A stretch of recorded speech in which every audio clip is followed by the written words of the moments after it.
హిందూ మందిరాల్లో ముందు హిందూ దేవాలయాల్లో కేవలం బ్రాహ్మణులనే పూజారులుగా చేసే వ్యవస్థ రద్దు కావాలి.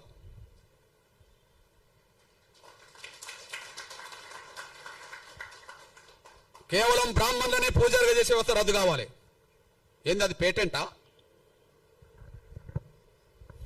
ఎందుకు రద్దు కాదు? ఈ రాజ్యాంగంలో ఏదైనా రద్దు చేయవచ్చుగా.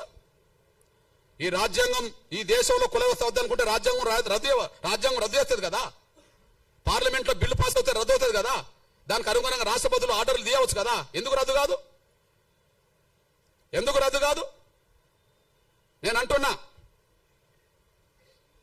ఈ దేశ హిందూ దేవాలయాల్లో భక్తులు అన్ని వర్గాల వాళ్ళు ఉన్నప్పుడు పూజారులు మాత్రం బ్రాహ్మణులు మాత్రం ఎందుకు ఉండాలి? వెంకటేశ్వర స్వామిని నమ్ముకున్న వాళ్ళు హిందూ సమాజంలో అన్ని వర్గాల వాళ్ళు ఉన్నారు. రాముణ్ణి నమ్ముకున్న వాళ్ళు హిందూ సమాజంలో అన్ని వర్గాల వాళ్ళు ఉన్నారు. ఓకే, కృష్ణుడిని నమ్ముకున్న వాళ్ళు, ఇతరులు నమ్ముకున్న వాళ్ళు అన్ని వర్గాల్లో ఉన్నారు కదా. దేవుడి దగ్గర, గర్భగుడి దగ్గర పూజా వృత్తి చేసే కాడ బ్రాహ్మణులు ఎందుకు ఉండాలి? వాళ్ళు ఏమైనా దైవదూతలా? దేవుడు బ్రాహ్మణులను మాత్రమే ఉండాలని ఇక్కడ నన్ను చెప్పిండా? వెంకటేశ్వర స్వామి చెప్పిండా? రాముడు ఏమన్నా చెప్పిండా? కృష్ణుడు ఏమన్నా చెప్పిండా? ఇంకెవరైనా చెప్పిండ్రా? హిందూ దేవాలయంలో బ్రాహ్మణులు మాత్రమే పూజారులు ఉండే వ్యవస్థ రద్దు కావాలా నా డిమాండ్. అక్కడి నుంచి కుల నిర్మూలకు దారితీస్తుంది, అక్కడి నుంచి సమానత్వానికి దారితీస్తుంది. హిందూ వ్యవస్థలో సమానత్వం రావడానికి పునాదులు పడతాయి. నేను ఒక విషయం చెప్తున్నా, నేను అయోధ్యలో రాముడి గుడి కాడ మా ఎస్సీ ఎస్టీ బీసీలకు ఉండబడే హక్కు ఇంకెవరికి లేదు. అది శ్రీకృష్ణ మందిరమైన అయోధ్య మందిరమైన రామాలయాలు ఎక్కడుంటాయో అక్కడ ఎస్సీ ఎస్టీ బీసీలకు ఉండబడే అంత రైట్ ఇంకెవరికి లేదు. ఓకే, నేను సాక్ష్యం చెప్తున్నా. మనం రామరాజ్యం గురించి మాట్లాడతాం. రాముడు పరిపాలించినాకనే రామరాజ్యం కదా, పరిపాలించక ముందు కాదు కదా. రాముడు ఒక రాజుగా, మనం నమ్ముకున్న వాళ్ళకు విశ్వాసం దేవుడు. ఆయన భౌతికంగా వ్యక్తిగా జీవించాడు కాబట్టి ఒక రాజు, క్షత్రియ కులం, క్షత్రియ వంశం. రాముడు ఏ వంశం? క్షత్రియ వంశం, అంతే కదా. రాముడు ఏ వంశం? క్షత్రియ వంశం. ఓకే, నేనంటున్నా జై శ్రీరామ్ అని అందరం అంటాం అనుకో. రాముడి గొప్ప లక్షణాలు ఆయన పరిపాలన ద్వారా తెలిసినాయి కదా ఎక్కువ. రామరాజ్యం అని ఎందుకు అంటున్నాం? రాముడికి తమ్ముడు ఉన్నాడు, భరతుడు. రాముడి కంటే ముందు పరిపాలించండు కదా. రాముడు అయోధ్యకు వచ్చినప్పుడు తండ్రి మాటకు, సవతి తల్లి మాటకు, పినతల్లి మాటకు కట్టుబడి ఉండి రాముడు అడవికి వచ్చాడు కదా, సీతను, శ్రీమతి గారిని పట్టుకొని, తమ్ముడిని పట్టుకొని. అప్పుడు ఎవరు పరిపాలించిండ్రు? పరిపాలించరు కదా. మరి ఆయన పరిపాలించడు, రాముడు పరిపాలించడు. కానీ మనం ఏమంటున్నాం? మన హిందూ సమాజంలో రాముడి భక్తులు, ఓకే రాముడు దేవుడు గొప్ప రాజు అనుకుంటే ఏమంటున్నాం? రామరాజ్యం తీసుకొస్తాం అంటున్నారు. రామరాజ్యం గొప్పదే కదా. ఆ రామరాజ్యం గొప్పదని ఎట్లా తెలిసింది? రాముడు పరిపాలిస్తేనే తెలిసింది కదా. మరి రాముడు అయోధ్య నుండి వస్తే, అడవి నుండి వచ్చినాకనే పరిపాలించండు కదా. అడవికి వెళ్ళక ముందు రాజు కాదు కదా. అడవికి వెళ్ళక ముందు రాజు కాదు కదా. అడవికి వెళ్ళి వచ్చినాకనే రాజు కదా. మరి అడవికి వెళ్ళి అడవి నుంచి మళ్ళీ ఉట్టికినే వచ్చాడా? యుద్ధం చేయలేదా? యుద్ధం జరిగిందా లేదా?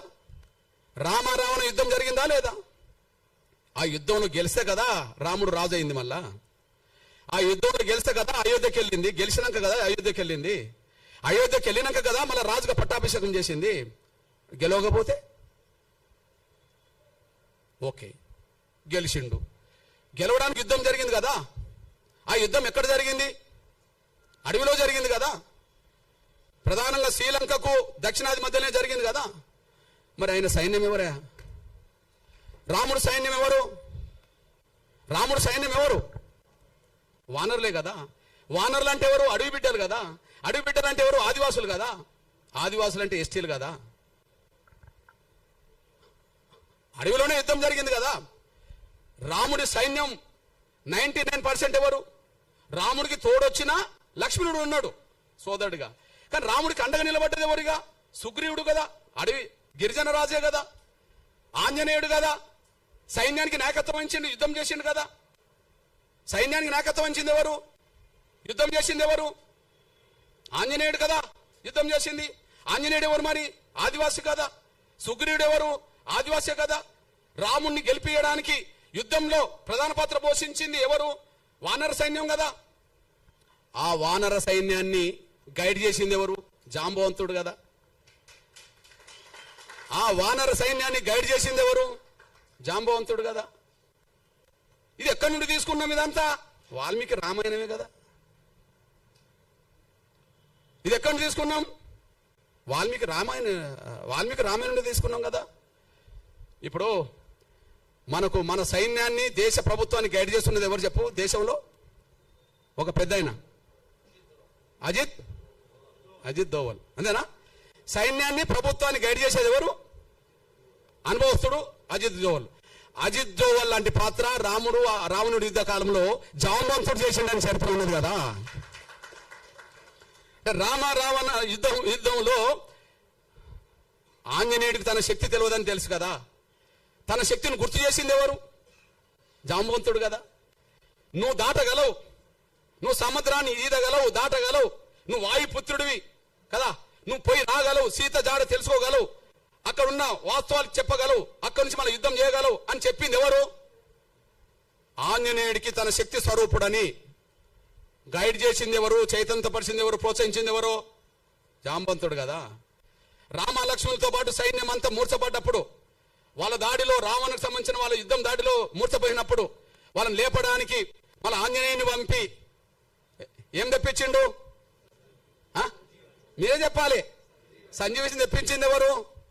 జాంబవంతుడే కదా.